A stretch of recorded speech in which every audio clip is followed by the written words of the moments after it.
Yes,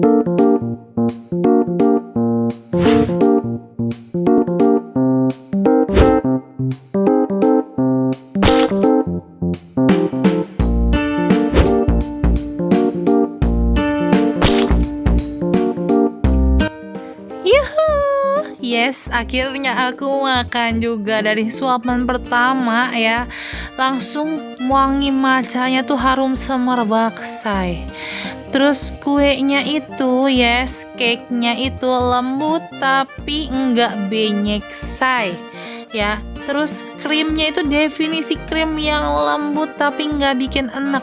Nah, lo tuh bingung nggak tuh? Aku aja bingung tuh kenapa kuenya dia bisa bikin tuh enak banget kayak gini tuh, aku juga bingung, say. Dan ini salah satu bakery yang tetap berdiri kokoh teguh ya, walaupun sekarang lagi zaman-zamannya pandemi, dan ini udah legend banget deh ini bakerynya.